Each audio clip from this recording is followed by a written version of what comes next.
right, so suppose you're building out your fundraising deck or you're creating the market strategy on your new SaaS business. Want to know the one way you can lose credibility really fast with your investors?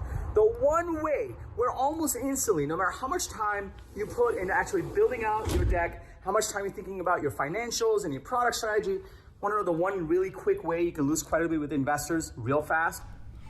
It's when you tell people that your market opportunity, your TAM, is going to be huge. On this video, I'm going to walk you through the common mistake a lot of founders make when they're building out their fundraising decks or when they're figuring out the market strategy for their business, how to avoid it, and how to do the TAM exercise the right way today in 2020. Intro.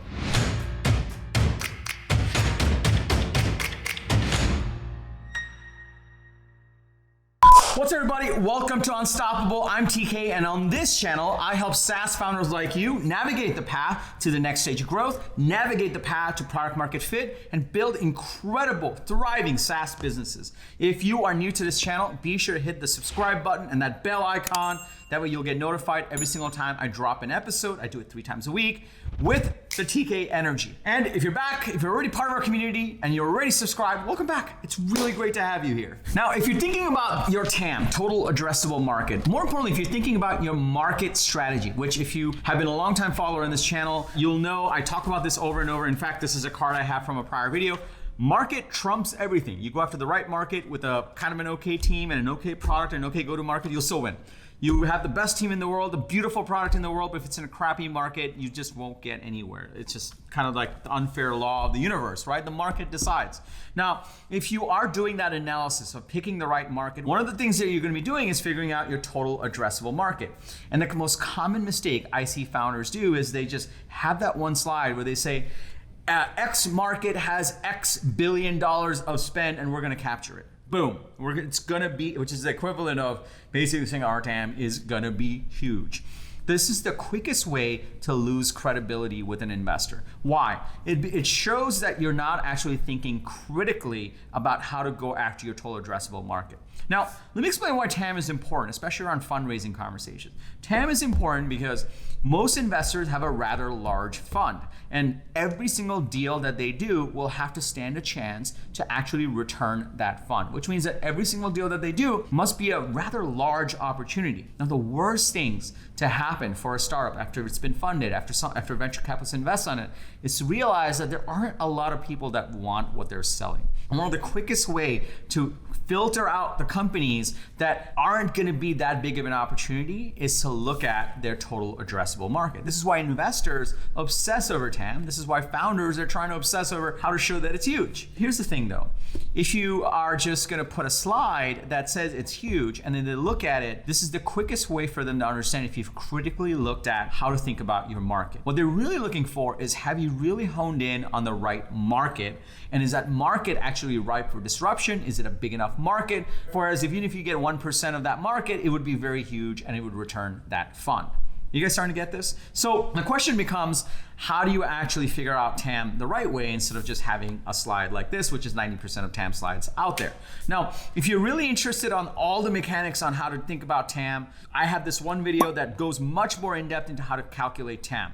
What I'm going to walk you through here is how to actually do it the pragmatic way, the practical way, the TK hey man way. All right. You can check out that video later if you're really interested. I'll link to it below. The key thing here is you can do TAM either top down or bottoms up. Now, most startup founders do a top down analysis. They just look at, well, I sell to this type of customer. How many of them are there? How much do they spend on software? Boom, done. Great. That's my top down TAM. The true bottoms up way of doing this, bottoms up is what you really want to do, because that will show that you've critically thought about your market and your actual customers and how you're going to go after them and what's actually real. That's what gets an investor really excited, because they can look at that and say, oh my God, the math checks out. This logically makes sense. A, it makes you look like a stud, and B, it gets them really excited about returning their fund because it's a large opportunity. So you want to be doing bottoms up instead of top down. Again, if you want to understand the nuances on these and how to actually think about these, check out that detailed video. I'll link to it below. What it really comes down to is you're not really thinking about some broad market exercise. What you're really doing is to do this bottoms up analysis. What you're really doing is a simple math formula of your ICP times your ACV. Now, there's another video that I thought was really great that also went in depth into TAM. It's by these guys at Slidebeam. They have a cool channel. I'll link to it below as well. But that's one of the videos that got me thinking, like, yeah, that's totally right. What you really need to be doing is doing ICP times ACV. Now, again, if you've been following this channel for a while, and if you've been following me for a while, I am obsessed with the ideal customer profile, and even more so the initial customer profile. And so when I saw this equation, I'm like, this is absolutely right. Like, we need to do ICP times ACV, because that's what will really tell you about the market opportunity. So let me explain what that means, okay? What I mean by ICP times ACV is, first of all, ICP is ideal customer profile, or even your initial customer profile. These are an actual concrete, discrete set of customers that you're going to be going after, that in like the perfect go-to-market motion, they should be buying you. Like, unless they were crazy or broke, they should be buying your solution, because these group of people you're perfectly fit for. They have the urgent and important need that you're solving for. They have the budget, they're early adopter enough, they're gonna buy what you're selling. That's your initial customer profile. Your ideal customer profile, which is a superset of that, are essentially people that maybe don't have the budget yet, but will eventually, aren't early adopters yet, but will buy your solution eventually, but they have the urgent and important need as well. That's your ICP. Now, if you want to dig more into creating your ICP, your ideal customer profile, check out this video. I'll link to it below. It actually goes more into 3 things you didn't know about ICPs and how to actually create them the right way. I love ICPs, so I'll link to them below as well. So that's your ICP. So that's literally, it should be a discrete set of customers that have the right profile. They do this, and this. They're this size. They're located here. They have this urgent and important need, and they need to solve this, and they have the budget, and therefore we're going to go after them. That's your ICP. If you times that by your ACV, that's your average contract value. That's on average how much each customer is going to be paying you. That's your bottoms up TAM analysis. And that is the level you should be going into. And a couple of things that really come together when you do it this way. First of all, you don't look like a complete liar and idiot by saying your TAM is huge. Second of all, it forces you to really dig into your market strategy, because remember, market trumps everything. And it forces you to really clarify who are the specific group of people that have the urgent, important problem that we're solving, has the budget to actually get it solved, and is an early adopter enough where they will actually take a chance on our startup solution. Right? That's what will really force you to hone in on your initial customer profile. And then you can get to your ideal customer profile, and that will allow you to really vet out if you're going after a real market. Now, I have a third principle around this on how to really get TAM right. Once you get your ICP down and your ACV down, and you start to get to a number, there's still this validation of like, well, is this valuable enough? But before I get into that, let me just pause here for a second. Are you starting to see the difference between this kind of slide where you actually go into showing the work and show your insights versus this kind of slide? Now, I know that it's fundraising, you have to exude confidence, you have to exude bravado. But here's the truth though, investors aren't dumb, right? Yes, they are turned on by a certain pattern of founders. Yes, they're turned on by bravado and confidence and a little bit of craziness. But at the same time, they're not dumb, right? They want to see the logic behind what you're showing them. And when you do that, and you couple that with the confidence and the bravado and the crazy eye look on like, I'm gonna make this happen with you or without, so you better get on, that's when you become unstoppable. If you're starting to see the difference in this, can I just get a yes in the comments below? Smash that like button. And also, if you're figuring all this stuff out, you will probably get value from my 5-point startup strategy guide. I go into a lot more detail into how to create a market, product, and go-to-market strategy to drive the growth, to drive the product market fit. So I'll link to it below. But now let's go to principle number 3. Let's just say you really define your ideal customer profile because you looked at my videos.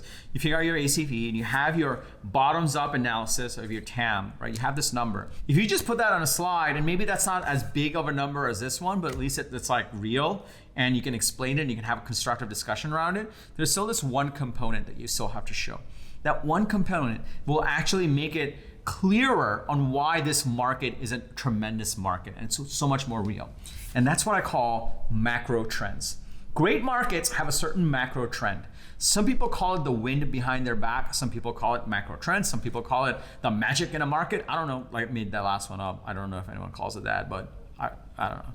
But what's important is that you need to have this market macro trends. What that means is this market that you're going after, right? That's in your ICP. There's some external thing that's happening that necessitates the need for your solution, that makes that problem that you solve urgent and important. A great example of a macro trend, this is a company that I invested in, a company called Data Grill. Incredible company, the CEO is incredible. I've worked with him in the past, he's an incredible guy. What they do is they go into companies that store email addresses and customer data and say, hey, there's new privacy regulations being rolled out in new geos consistently. By the time 2024 rolls around, something like 75% of the world will be under some privacy regulation. Do you have a system that actually helps you manage those kind of privacy regulations, protect yourself around it, and actually comply to them? And every company is like, no, we don't, we need that. And they're like, okay, cool, here you go. And by the way, they're able to point to how GDPR is starting to fine people. They're starting, which is a privacy compliance regulation. California, CCPA is coming online. Mexico is coming out with one. Canada is coming out with one. So they have what I call these macro trends that are happening. These things in the market that are happening that's making their solution urgent and important. And that's what you call a hot market. That's what you call a ripe market for disruption. Because they're just going in and they're saying, hey, this macro trend is happening. Do you need that solved? And they're like, yes. And so for him, it's like, all right, his ICP is every company that stores customer data under privacy regulations and have to comply to privacy regulations times their ACV, which is hundreds of thousands of dollars. That's a great market. That's a great product. That's just everything. That's awesome. And you can start to see why market trumps all of that. So to recap, if you're doing a TAM slide, if you're doing a TAM analysis, don't just have a slide that says our TAM is huge. That's not going to do you well. Don't do a top-down analysis, do a bottoms-up one. The way to do a bottoms-up one is to do ICP times your ACV and also then validate the market with macro trends. Okay, I know that's a lot, so you can rewind this video and watch it again. There are a couple of videos that I mentioned that will help you dig into this more. Check out my OG TAM video. I'll link to that below. Be sure to check out, what's the other video? Oh, my ideal customer profile videos. I have 3 of those. I'll link to that below. But also more importantly, look, if you're starting to figure this stuff out and you want some help, this is why I run my SaaS program, my SaaS School program. My SaaS School program is a coaching program. It's a training program.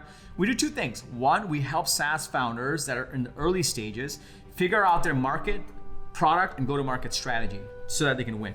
The second thing we do is if you've already started building your product and you have revenues and you're looking to scale it, we help you really double down on your go-to-market strategy and scale it. All of these things, you can learn more about it. Just go to tkkader.com/GTM. I have one more thing for you that may be valuable. I have this 5-point startup strategy guide. My startup strategy guide goes into detail on the questions you need to ask, the resources I have that helps you start to understand some of these different concepts. So if you're interested in that, go to getunstoppable.com/strategy or just follow the link below and you can go download that. It's completely free. Just download it, you'll get some more detail and you'll get some insight into how I think about this stuff. So that's all I have about TAM today. If you got value from this video, please smash that like button. I drop an episode like this 3 times a week, every week. So be sure to hit the subscribe button and that bell icon if you're new to this channel. If you have a friend, if you have a founder, if you have a pre-founder friend that's looking to get into this and wants to build incredible SaaS businesses or in the journey to do that, please share this video with them, share this channel with them. It'll mean the world to us. We put a lot of effort in these videos and we try to pick topics that are fairly complicated and we force ourselves to distill them down in a simple note card so you can really understand the crux of it. It takes a lot of effort to get into this level of like the hey man level, which is like here's all you need to know from these really complicated topics. So please share this video, it'll mean the world to us. And lastly, remember, everyone needs a strategy for their life and their business, but when you are with us, yours is gonna be unstoppable.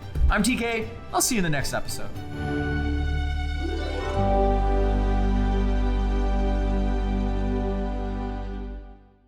With the TK energy. Also, if you're new, let me do that.